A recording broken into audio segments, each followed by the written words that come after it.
It's been a dream to join the MCU. The movie is called The Fantastic Four. I'll confess, I did all my stretching for... Pascal is getting very defensive. He's getting very much, of course, vocal toward the critics, toward Marvel fans, blaming everything on Trump, blaming everything on MAGA and Trump supporters again. Sometimes I felt like I was in a Reed Richards science class, which is not what I really wanted to be in. Pedro Pascal is firing back. He's getting very tired of...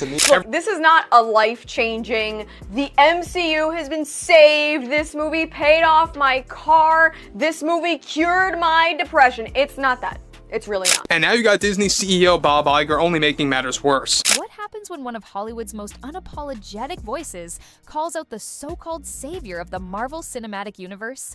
Bill Maher didn't just criticize Pedro Pascal, he obliterated him. In just a few cold, calculated jabs, Maher tore down the $200 million fantasy Marvel tried to sell the world and exposed the chaos lurking behind the scenes of Fantastic Four. Pedro Pascal was handpicked to lead Marvel's next-generation revival. Their emotional anchor, their box office fix, their Iron Man 2.0. But Maher? He called it what it really was, a theatrical meltdown dressed in superhero spandex.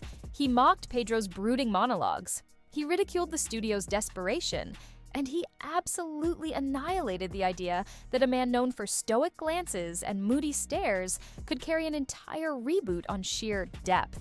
Because according to Bill Maher, the problem wasn't just Pedro's performance, it was the ego behind the performance, the control behind the curtain, and the way a billion-dollar franchise spiraled into silence, all while pretending nothing was wrong. And Marvel, they stayed quiet. But Bill Maher didn't. Disney and Marvel Studios, they went into panic mode, they went into damage control mode, over, of course, all the Hollywood trades talking about this. Before it all fell apart, Fantastic Four was being treated like Marvel's miracle. After a string of box office flops, half-baked Disney Plus shows, and a fan base that had grown completely numb, Marvel needed a fix badly. So they went back to the drawing board and pulled out a card they thought could never fail. Pedro Pascal. The media spun it like prophecy. Pedro was the grounded, emotionally rich actor who could reboot the MCU's soul. He was marketed as the thinking man superhero, the answer to Iron Man's legacy, the perfect Reed Richards. Bill Maher couldn't help but scoff at the coverage. They made him sound like Moses bringing emotional depth down from the mountaintop. The casting was stacked. Vanessa Kirby, Joseph Quinn, Ebon Moss-Bachrach, all acclaimed, all hungry.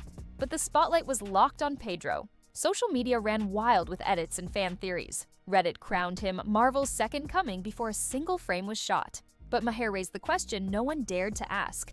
What happens when an entire franchise is built on one man's emotional gravitas?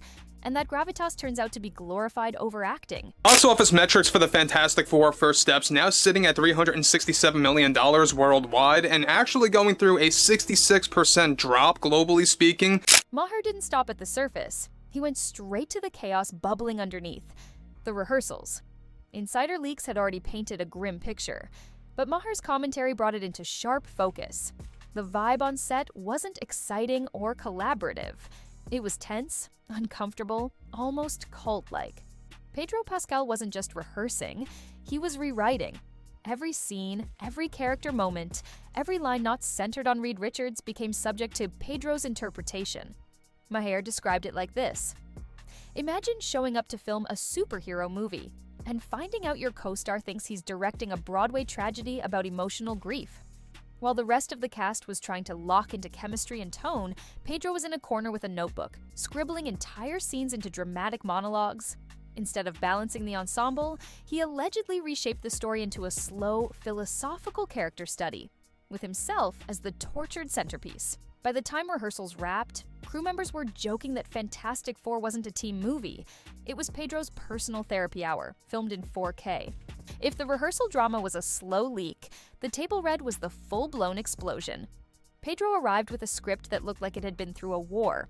Red ink everywhere, lines crossed out, emotional soliloquies squeezed into the margins. Maher described it as a grief journal dressed up as a script rewrite. Everyone sat down expecting a bonding moment, a way to finally sync up the vision. Instead, they got silence, confusion, and a lead actor who discarded the original script like it was beneath him. Pedro reportedly kicked things off with a new monologue that wasn't in any draft. Whole sequences had been reshaped to orbit Reed Richards as the MCU's most tortured mind. Maher delivered the knockout. "You're not Sigmund Freud in a cape. You're the stretchy guy in a comic book movie. Sit down." The room froze. Vanessa Kirby reportedly crossed her arms and leaned back. Joseph Quinn stared blankly, while Ebon Moss-Bachrach looked like someone had just spoiled the ending of his entire career. No one yelled, no one argued, but the air left the room. Maher called it the moment the project flatlined. There was no collaboration, no team energy, just a man reading his rewritten script aloud like the rest of them were props in his solo drama. And the scariest part? Nobody stopped him. After that table-read disaster, Marvel's leadership thought they could fix it. A few polite notes here, a couple of studio memos there, maybe a corporate lunch and some stage smiles for Instagram, but the cast had already made their decision. They didn't make noise. They didn't leak. They just vanished. No more posts. No more interviews. No more press buzz. It was like someone hit a kill switch on all external communication, and Bill Maher saw it for what it really was. This wasn't scheduling conflicts. This was a classy walkout, Hollywood style. No angry tweets, no dramatic exits, just an eerie, calculated silence that screamed, "We're out." Maher called it the most polite mutiny in MCU history, and it left Marvel scrambling in full panic mode without a single scandal to spin. While the cast checked out, Pedro doubled down. What started as creative suggestions allegedly morphed into creative demands. According to insiders, Pedro wasn't just playing Reed Richards, he was trying to reinvent him. He began rewriting key character arcs to filter through Reed's trauma. Sue Storm's emotional story reframed to orbit Pedro's grief scenes. Johnny Storm's humor, gutted. Ben Grimm's emotional weight, buried under metaphors, but it didn't stop with the script. Pedro gave notes on costume design. He requested lighting changes. He even started pushing for different camera angles to heighten the psychological tone of his vision. Maher was brutal. This wasn't art, it was a dictatorship in spandex. Even director Matt Shakman, who managed the chaos of WandaVision, couldn't keep control. Every production meeting reportedly became a philosophical debate about themes, symbolism, and tone. And Maher didn't hold back. Pedro didn't want to be part of the movie. He wanted to be the only part that mattered. If you thought the drama stayed behind the scenes, think again. When the press tour began, it was supposed to be the usual Marvel charm machine. Fun anecdotes, cast chemistry, viral moments. Instead, every interview turned into Pedro's personal monologue about inner trauma, symbolism, and the psychology of superheroes. Bill Maher wasn't amused. They brought him on to talk about action scenes. He showed up with a thesis paper. Vanessa Kirby barely spoke. Joseph Quinn sat frozen in awkward disbelief. Ebon Moss-Bachrach looked like a man regretting every decision that brought him to that chair. In one now viral moment, Pedro interrupted Kirby mid-answer just to launch into a speech about broken systems and moral ambiguity. She didn't respond. She just leaned back and stared. But Maher caught the vibe. You can see it in her face. She's thinking, is this guy serious right now? Marvel's PR team went into overdrive, cutting interviews short, emailing topic guidelines to press, even pulling entire segments. But the internet had already done its job. The clips were everywhere. With chaos spreading and public perception spiraling, Marvel tried one last thing, a private Zoom call. No executives, no press, just the original cast and director Matt Shakman. One final chance to rebuild the team. Quietly, off the record, it was Marvel's Hail Mary. But Pedro showed up like he was giving a TED Talk from a hotel room. No greetings, no casual catch-up, just a 20-minute monologue on trauma, artistic responsibility, and how he believed Marvel needed to evolve emotionally. Maher was stunned. Stan Lee's probably rolling in his grave thinking, what the hell happened to fun? Vanessa Kirby tried to respond, calm and professional. But Pedro cut her off. It's not about hierarchy, Vanessa. It's about message. And that was it. Joseph Quinn logged off first. No warning, just gone. Vanessa followed, then Ebon. Pedro was left delivering his speech to a screen full of empty profile icons. Maher summed it up in one line. He went from Marvel's lead hero to a man preaching to ghosts in a Google Meet. And with that, the movie was over before a single scene had even been filmed. Fans weren't fooled. Marvel might have hoped the silence would make the disaster fade into the background, but the internet did what it always does. It noticed. And it didn't just notice, it obsessed. Reddit threads exploded with frame-by-frame breakdowns of press interviews. TikTokers turned awkward cast moments into viral sagas. YouTube commentators began connecting dots no one at Marvel wanted connected, from Pascal's uncomfortable monologues to the sudden, unexplained disappearance of the original cast. Body language experts even got involved. Every sigh, every glance, every tight-lipped smile from Vanessa Kirby or Joseph Quinn was analyzed like a crime scene. The footage from the press tour began to look less like promotion and more like a slow-motion implosion playing out in real time. And Bill Maher, he threw gasoline on the fire. On his show, he played the now infamous Zoom clip and said, "This doesn't look like a superhero team, it looks like a last-ditch hostage negotiation with bad lighting."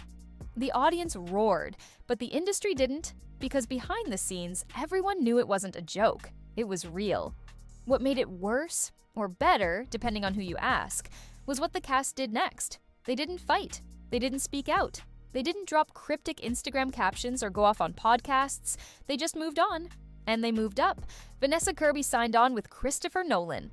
Joseph Quinn landed a multi-picture franchise deal at Warner Brothers. Eben Moss Backrack inked a deal with A24 for a prestige thriller. All three were snapped up by major studios. Studios saw their silence not as a liability, but as a quiet, powerful rejection of Marvel's chaos. No comments, no shade, just a clear message. We're done here. Sources say Marvel and Disney tried to reach out. Gentle repitches, soft offers, quiet phone calls. And the answer, across the board, a simple, final, unambiguous no. So, what's the truth? Was Pedro Pascal trying to elevate the genre, or just hijack it for his own self-expression? Bill Maher didn't mince words. Pedro wanted to be Tony Stark and Sigmund Freud at the same time, but forgot people came for powers, not poetry. What happened behind closed doors wasn't just artistic difference. It was ego. It was control.